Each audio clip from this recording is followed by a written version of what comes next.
Obrigado. Boa noite a todos.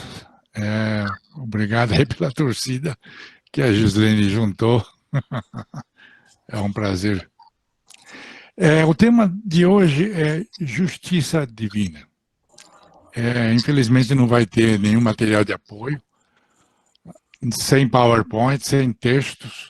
Infelizmente não deu para usar o computador, então eu peço um pouco de paciência aí para aqueles que são mais visuais do que auditivos. Vocês vão sentir falta aí de um textozinho para ler e tal. Vamos tentar quebrar o galho, então. Bom, a justiça divina nunca é muito fácil de a gente explicar, né? Porque esse mundo que está aí não ajuda muito, né? O que mais salta aos olhos da gente são aquilo que reforça a não existência da justiça de Deus, né? O que a gente vê muito é injustiça, maldade, corrupção, miséria, fome, gente passando carências de tudo que é tipo, doenças, vícios de drogas, de bebidas, crueldade e muita violência, né? A gente tem até medo de botar os pés na rua com medo de ser assaltado. E as nossas autoridades que deveriam estar preocupadas com isso, eles estão olhando para o outro lado, né? Estão preocupados com a próxima eleição, em manter seus privilégios, e não estão nem aí. E na outra ponta a gente vê muita abundância, muita riqueza, luxo, supérfluos, de tudo que é tipo, e muita ostentação nas mãos de cerca de 2% da população, se tanto, né? Então há um contraste muito grande aí, e é o que se percebe mais. Então está certo que existe bondade, existe caridade, existe abnegação, mas o que acaba se percebendo muito mais é exatamente o contrário disso, né? E começa a favorecer o aparecimento de ideias de será que Deus existe mesmo, né? E se ele existe, não deve ser muito bom nem muito justo. E começa também a alimentar crenças de materialistas, né? Que observa esse mundo aí e fala, como é possível? Como é que pode? Não deve existir um Deus. E tem aí ah, esses pensamentos aí filosóficos de Epicuro, o paradoxo de Epicuro, para justificar que Deus não existe. Nos anos 70, a dupla Toquinho e Vinícius compôs uma música chamada Cotidiano número 2. Número 2 porque o Chico Buarque já tinha composto um cotidiano, então deles ficou sendo o número 2. No finalzinho da música eles falam assim, e pergunto a Deus, escuta amigo, se foi para desfazer, por que fez? Isso, lógico, evidentemente se referindo a esse mundo. Então, isso é o que é mais perceptível quando a gente resolve analisar o que se passa pelo mundo, né? Aí, aquelas pessoas aí falam, pô, se existe um Deus, por que ele permite que essas coisas aconteçam? Tem gente que acha que é mais esperto do que Deus e que se fosse Deus, eu não faria essas coisas, eu não permitiria isso, não permitiria aquilo, quer dizer, acham que tem um julgamento melhor do que o próprio Deus, né? Bom, então, toda vez que a gente resolve abordar esse assunto de justiça divina, que Deus é bom e justo, suscita também outra pergunta, né? Se você acha que é bom e justo, você está falando isso com base em quê, né? Então, vamos lá. O que o Espiritismo diz a respeito disso? Em primeiro lugar, nós temos o nosso livre-arbítrio, né? Liberdade de fazer nossas próprias escolhas, seguir as nossas vontades, Só que o outro lado da moeda é que nós temos a responsabilidade pelas consequências de nossos atos, né? Esse em primeiro lugar. Em segundo lugar, a arrogância e orgulho do ser humano sempre fez com que acreditássemos durante muitos séculos que a Terra era o centro do universo, que tudo girava em volta da Terra, né? Até o Sol e as estrelas giravam em volta da Terra. E alguém que ousou dizer, olha, não é bem assim não, é a Terra que gira em torno do Sol. Então, ele quase morreu queimado, né? A Inquisição deu uma dura nele e falou, isso que você está dizendo é uma heresia com relação às escrituras sagradas. E aí ele teve que se retratar, dizendo que não, que não tinha dito aquilo não, e mesmo assim ele ficou preso. Então, a questão número 55 dos Livros dos Espíritos, tem uma pergunta do Kardec que ele pergunta assim, esses mundos que circulam por aí, mundos que ele quer dizer, né, os outros planetas que circulam lá pelas estrelas, eles são habitados? Aí os espíritos falam, sim. E vocês estão longe de serem os seres mais inteligentes. Deus não faz nada inútil, não. E aquelas estrelas lá não estão aí para enfeitar o céu de vocês. Ou seja, o universo é habitado. Foi mais um golpe aí para o nosso orgulho, né? Além de não sermos o centro do universo, a gente não está sozinho por aí. E depois a gente fica sabendo que a Terra é um mundo inferior. Quem esteve aqui na semana passada e ouviu a palestra do Marcelo, ele disse, né, que em termos de escala evolutiva, nós temos aí o mundo dos primitivos, o mundo de prova e expiações, o mundo de regeneração, os mundos ditosos e felizes e os mundos dos espíritos perfeitos. Nós estamos no segundo degrau, quer dizer, estamos no mundo de provas e expiações, só estamos melhores do que os mundos primitivos, onde valia a lei do porrete maior, né? Quem tinha força maior é que mandava. Então, nós não estamos com essa bola toda. E por aí já começa a ficar um pouco mais fácil de entender por que a gente está com essa confusão toda aí, esse caos no mundo, né? Para entender a justiça divina, vamos primeiro falar da justiça humana. Na justiça humana acontece o seguinte, quando um caso chega para a justiça humana, o mal já está feito. Então, aconteceu um assassinato, um latrocínio, houve um assalto, uma violência doméstica, e já está feito.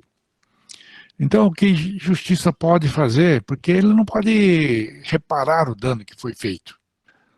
O que está no alcance dele é prender o criminoso, tirar de circulação, para que ele não volte a cometer mais crimes. Esse é mais ou menos o alcance da justiça humana. Até porque reparar ele não pode fazer. E também não pode regenerar o criminoso. Bem que ele tenta. O sistema carcerário até existe em função de tentar se recuperar o criminoso. Mas quantos conseguem? 0,01%? Todo o resto entra lá como um réu primário, um criminoso principiante, e depois de algum tempo em companhia lá dos bandidos de verdade, acaba saindo bandido profissional. Isso que acaba acontecendo na realidade. E a única ferramenta efetiva que a justiça humana tem é de empregar a força. O emprego da força na figura da polícia, né? Ele chega, coloca a algema lá no criminoso, leva até a cadeia, tranca ele lá dentro, e é isso, em resumo. E a justiça divina? Né? para a gente compreender a justiça divina, vamos estabelecer algumas bases aqui para a compreensão, né? Existe um livro aí, A Gênese, do Kardec, né? Não a Gênese da Bíblia. E nele, existe no capítulo 2, um capítulo chamado Deus. E lá, Kardec explica quais os atributos mínimos que Deus teria que ter para poder ser Deus, sem a pretensão de cobrir todos os atributos, até porque existem atributos que nós nem temos capacidade de compreender. Então, esses são os mínimos que ele alinhavou. Ele diz, então, que Deus é a suprema e soberana inteligência. Ou seja, nem o ser humano mais inteligente do mundo teria condição sequer de compreender a extensão da inteligência de Deus. Ele é único, ou seja, não tem nenhum parecido com ele, nem igual. Ele é eterno, sempre existiu e vai continuar existindo para sempre. Imutável, ou seja, ele não vai mudar nunca. As leis que ele criou para reger o universo vai continuar para sempre as mesmas. Quer dizer, nunca vai ter uma versão atualizada aí das leis divinas. Ele é todo poderoso, ou seja, pode tudo. Ele é, olha só, ele é soberanamente justo e bom. Ou seja, a justiça dele supera qualquer forma de justiça que o ser humano consiga imaginar. Mesmo assim, ainda tem aspectos que nós não vamos conseguir compreender. E soberanamente bom significa que a bondade dele é tão maior, tão inimaginavelmente grande, que a gente nunca conseguiria abarcar com a nossa inteligência. E ainda ele arremata dizendo, ele é infinito em suas perfeições. Ou seja, eu vou ler até aqui, tomando isso como medida, Kardec diz, essa é uma medida rigorosamente exata e infalível, pode-se dizer com certeza que toda teoria, todo princípio, todo dogma, toda crença, toda prática que estiver em contradição com um único de seus atributos e que possa tender a anulá-lo ou diminuí-lo, não pode estar com a verdade, né? Então vamos testar a crença no inferno eterno. Então, inferno é eterno? Então tá bom. O indivíduo vive, nasce, vive, comete vários equívocos, chega no final da vida e ele não se confessa e também não recebe penitência, ele morre, então vai para o inferno. E para queimar no fogo do inferno para sempre. Ou seja, a gente quando fala eterno, a gente não para muito para pensar o que é a eternidade, né? Imagina ser um número 1 seguido de um monte de zeros, zero, zero, zero, zero, zero. Daqui até o Sol. Não, daqui até Plutão, que é muito mais longe do que o Sol. É um número bestialmente grande, né? Vamos supor que esse número seja o número de anos que vai transcorrer a partir de hoje. Quando terminar esse montão de tempo, a eternidade só deu um arranhãozinho, vai continuar, vai além disso. Isso que significa eternidade. Então, tem alguma coisa errada aí, né? Porque o indivíduo cometeu equívocos por quantos? 70, 80 anos? E olha a pena que ele recebeu. Então tem alguma coisa aí que a gente fala, pô, mas esse negócio é desproporcional, não está batendo. Principalmente com a justiça de Deus. E ainda dentro do inferno, imagine então uma mãe abnegada, boa, ela cria o filhinho dela assim com muito amor, muito carinho, ele cresce, se torna um adulto, aí ele toma um caminho equivocado e acaba virando um criminoso. Aí ela envelhece, a senhora, como ela era muito boa, ela morre e vai para o céu. E o rapaz lá vive uma vida toda cheia de dores de cabeça e atrapalhada e tal. Chega na velhice e morre, vai para o inferno. Então, imagine essa mãe lá no paraíso, no, num lugar super agradabilíssimo, como que ela se sentiria vendo o filho dela queimando no inferno, no fogo eterno, sem ao menos ter condição de fazer uma apelação pela condenação que recebeu? Como que ela vai estar? Né? Quer dizer, não faz sentido se a gente admitir que Deus é bom e justo. É nesse sentido que Kardec está falando.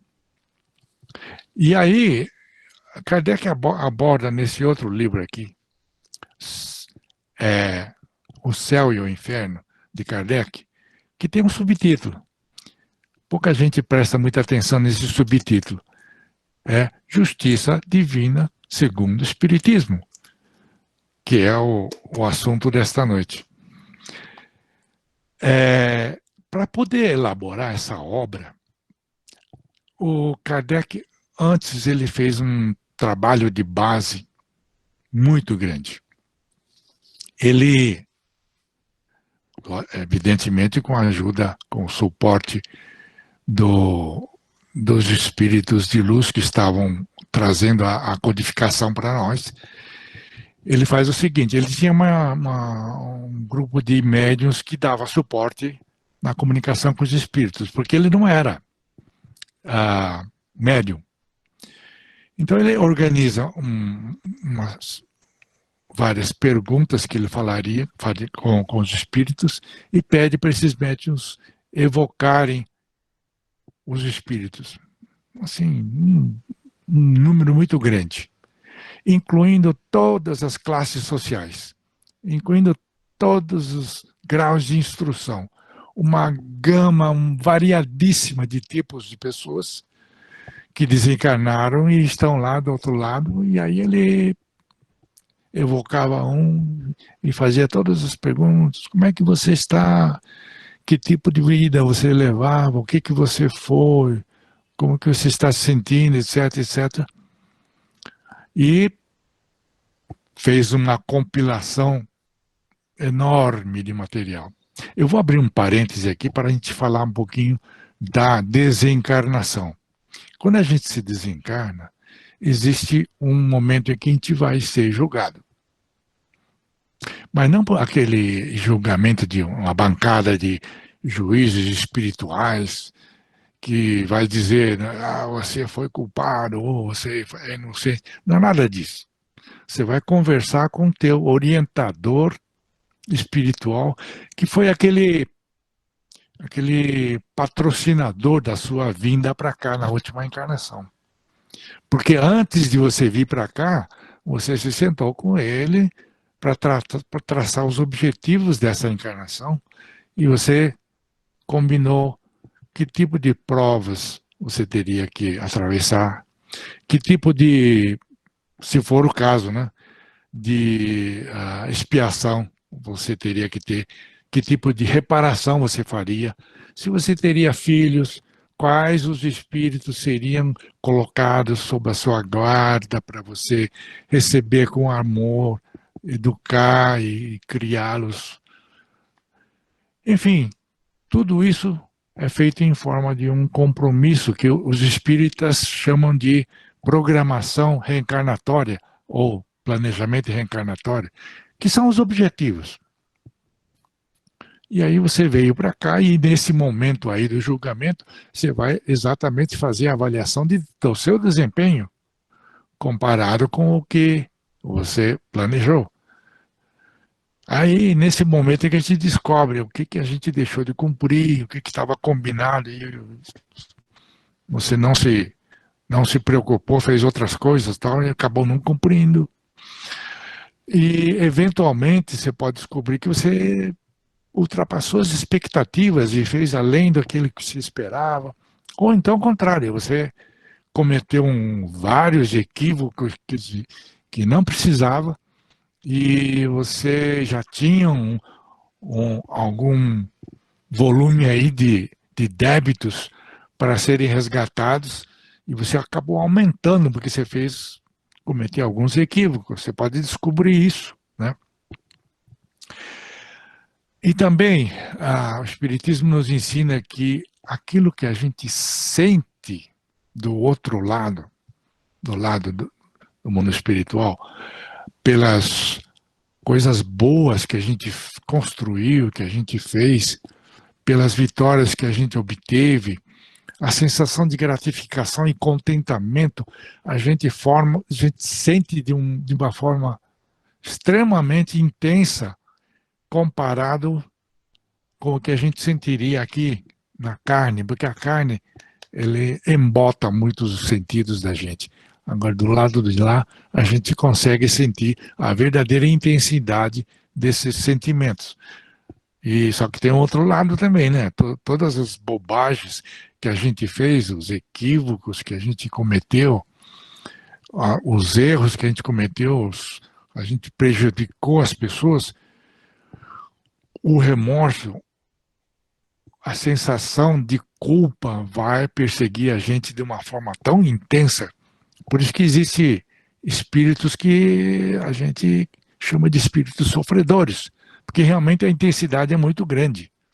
Então eu dei esse parêntese aí para a gente compreender o que o Kardec estava fazendo aí com a entrevista com esses desencarnados. E aí ele classificou, ele pegou os mais representativos desse grupo, porque foram dezenas, centenas de entrevistas.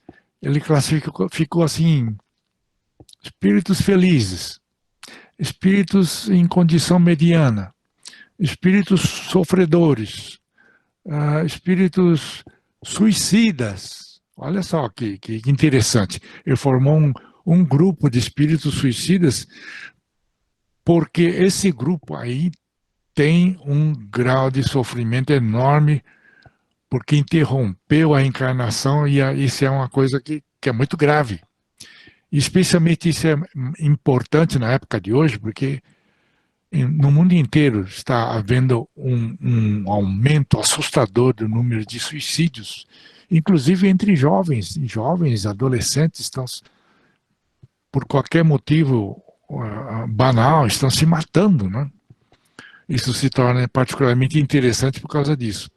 E também criou um grupo de criminosos que se arrependeram, criminosos que não se arrependeram, e daí por diante. Aí essa classificação e os casos mais representativos estão resumidos na segunda metade desse livro aqui. Super interessante. Então, uma vez feito esse trabalho, eu imagino que deva ter sido enorme o trabalho, ele fez uma análise em profundidade de todos os casos que ele conseguiu juntar e fez uma análise e extraiu as linhas gerais do que seriam os princípios da justiça divina. É lógico que ele não teve a pretensão de esgotar o assunto, mas saíram coisas super interessantes daí. E ele não tinha pretensão de esgotar, porque a justiça divina alcança níveis que a gente não vai conseguir compreender tão fácil assim nesse estágio da nossa evolução. Tem coisas que até hoje confundem a cabeça da gente, né? Por exemplo, você vê uma criancinha recém-nascida que nasceu sem os braços, sem as pernas, você observa aquilo e fala, puxa, mas coitadinho dessa criança, que judiação, e fica imaginando a vida difícil e complicada que essa criança vai ter. Mas aí tem uma coisa, a gente está olhando só o corpo daquela criança, e a gente se esquece que ali está encarnado um espírito provavelmente milenar e que traz um longo caminho aí de vivências, sabe-se lá de que tipo. Né? Bom, a justiça divina tem a reencarnação como sendo um instrumento poderosíssimo. Por quê? Porque a reencarnação propicia a renovação de tudo. Né? A gente vem aqui num novo cenário, um novo ambiente, novas condições, a gente pode vir num país diferente daquilo que a gente vivia. E aí a gente totalmente renovado e em condições totalmente diferentes, com possibilidades enormes aí pela frente, a gente vai cumprir as provas combinadas e se for o caso, realizar as expiações, a reparação. E então, olha só, para que sempre seja zero balas, em condições plenas de a gente viver na plenitude, a gente não pode se lembrar do que a gente já fez. É por isso que a gente esquece de tudo, porque a lembrança atrapalharia e muito a nova encarnação. Então muita gente fala, bom, mas o que adianta espiar? O que adianta a gente cumprir aí uma punição se a gente não sabe o que cometeu? Mas não tem que saber mesmo. É uma grande dádiva de Deus a gente poder esquecer tudo e voltar aqui como se fosse a primeira vez. É necessário que seja assim. Então, a justiça divina, segundo Kardec, tem 3 pilares. Ele se apoia em 3 pilares. Primeiro, arrependimento. Segundo, expiação. E terceiro, a reparação. O arrependimento é o primeiro passo para você começar a melhorar depois de ter cometido muitos equívocos. E ela suaviza as dores do sofrimento e abre os caminhos para a reabilitação. É nesse sentido. A expiação representa os sofrimentos físicos e morais, né, geralmente da mesma natureza do mal que você cometeu.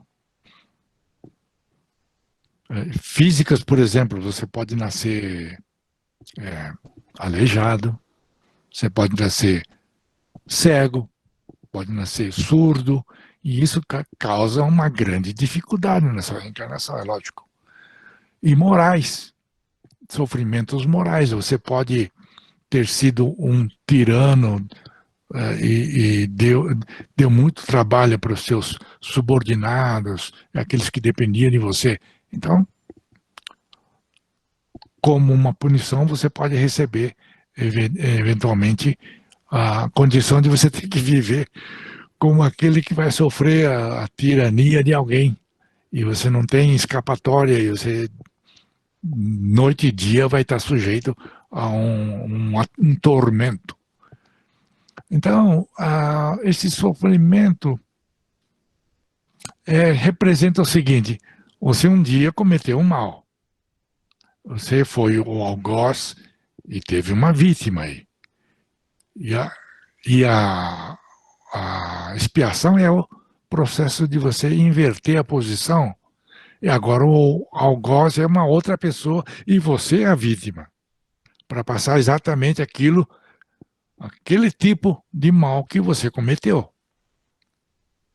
E aí, você vai estar na posição da vítima, do cara que foi roubado, né, do cara caluniado, do cara traído, do abandonado, do cara perseguido.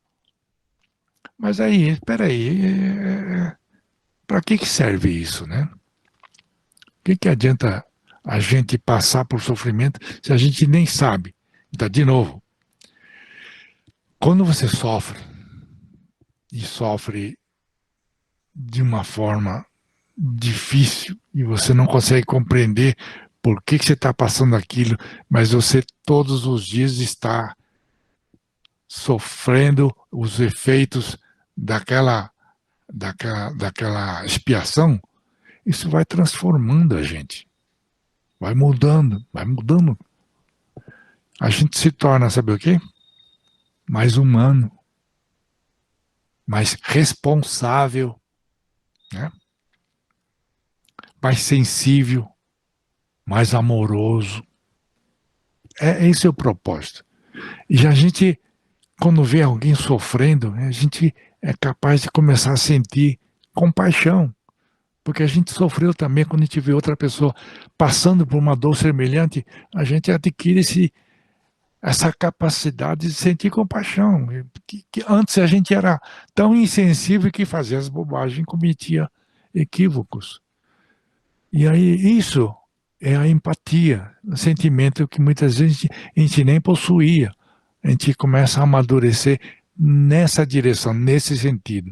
Por isso que é essencial o processo de expiação. Agora, a reparação é você fazer o bem, né, para quem você fez o mal, com um processo de repor as consequências do mal que você fez. Por exemplo, você foi irresponsável, imprudente. Você resolveu dirigir estando sob os efeitos do álcool.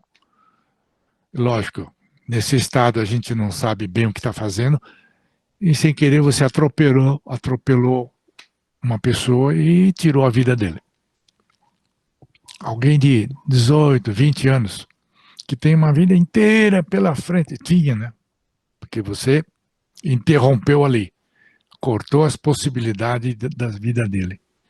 Então aí, quando você volta lá para o mundo espiritual e tem a entrevista de julgamento, teu orientador vai dizer, olha, isso que você fez aqui, você vai ter que reparar. Você fala, puxa, mas o que eu posso fazer, né? Você vai devolver a vida daquele rapaz que você tirou. Mas como assim? Você vai recebê-lo como seu filho na próxima encarnação. E você vai educá-lo com todo o amor, com todo o carinho, até ele chegar na idade adulta em que ele vai se tornar alguém independente financeiramente e vai finalmente ter condição de se lançar na vida e sair voando pelas próprias asas. Aí finalmente você vai ter reparado o dano que você causou. E aí você volta para cá e é lógico, você não pode se lembrar de que aquele para todos os efeitos, um dia você se casou e teve um filho, aquela criança é teu filho. Já pensou se você conservasse a lembrança dizendo, puxa, aquele cara que eu matei está aqui como meu filho? Como é que seria o teu entendimento de como deve ser a sua recepção daquela criança? Você não pode saber disso. Para todos os efeitos, você vai criá-lo como sendo um filho. Você só vai descobrir, finalmente, que era uma reparação de um mal que você fez quando chegar ao final da sua vida e você voltar para o lado espiritual e no tete a tete com o seu orientador espiritual, ele vai dizer. Aí você vai entender. Eu falei, puxa, era isso então? Nossa Senhora. É nesse momento que você vai ficar sabendo. Bom, Eu tirei aqui vários trechos desse livro que trata da justiça de Deus, que eu acho super interessante e vou pedir um pouco mais de paciência de vocês. Eu vou mencionar alguns aqui. A justiça divina opera de um modo geral assim. O espírito sofre as consequências de toda e qualquer violação das leis de Deus. Está claro, né? Violar as leis de Deus.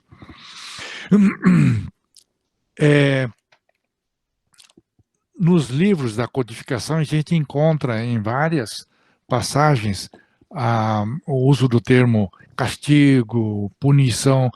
Eu, particularmente, não gosto desse termo, porque, na verdade, quando Deus está fazendo isso, não está punindo.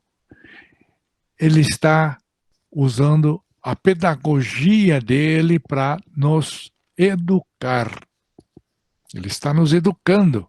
É muito diferente de punição.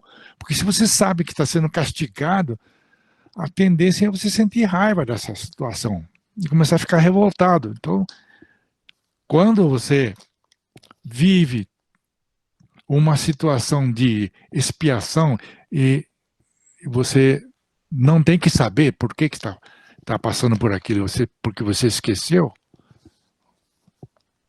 você cresce. Você tem a oportunidade de receber a educação que Deus está dando. É nesse sentido. Ficou claro? Né? A expiação varia segundo a natureza e a gravidade das faltas. A mesma falta pode, assim, dar lugar a expiações diferentes, conforme as circunstâncias atenuantes e agravantes. Quer dizer, não é porque você cometeu um tipo de mal feito, um tipo de delito, que vai ter aquele tipo de expiação. Não é assim, ter uma causa e um efeito assim tão claro. Nem sempre funciona dessa forma. Porque durante a próxima encarnação você pode ter vários atenuantes, trabalhar para o bem, trabalhar em caridades, ajudar as pessoas, e isso vai atenuando a gravidade da expiação. Eu fico imaginando, com o surgimento de tantos casos de preconceitos raciais lá nos Estados Unidos e aqui no Brasil também, que tipo de expiação essas pessoas intolerantes, eles formam um grupo, até organizações do tipo supremacia branca e coisas assim. Que tipo de expiação teria que passar, não? Vocês conseguem ter uma ideia, né? Porque intolerância se manifesta de várias formas, né? Porque você pode ter intolerância, assim, por exemplo, do machista convicto, que acha que homem é melhor do que mulher, porque homem é mais inteligente, é mais esperto, é mais capaz, tal. Talvez uma boa expiação para essa pessoa que pensa desse jeito é nascer como mulher num país muçulmano governado por fundamentalistas, tipo o Talibã, coisa assim. Já pensou usar burca e ter só uma aberturazinha aqui nos olhos, e mesmo aquela aberturazinha tem aquela redinha para as pessoas de fora não conseguirem enxergar os olhos da mulher. E pior ainda, a mulher não pode pôr os pés para fora sem estar acompanhado ou do irmão, ou do pai, ou do marido, se for casada, né? Porque se estiver andando sozinha na rua, ela vai presa. Tem patrulhamento religioso aí, cana. Talvez fosse uma, uma expiação adequada para essas pessoas. Né? Então a gente nunca sabe. E aqueles que perseguem, infernizam, porque tem cor de pele diferente, que tipo de expiação seria adequada. Talvez vir exatamente na cor que ele odeia tanto. Porque, vamos supor, a intolerância que a gente carrega aqui dentro se manifesta assim, inclusive em termos de intolerância religiosa.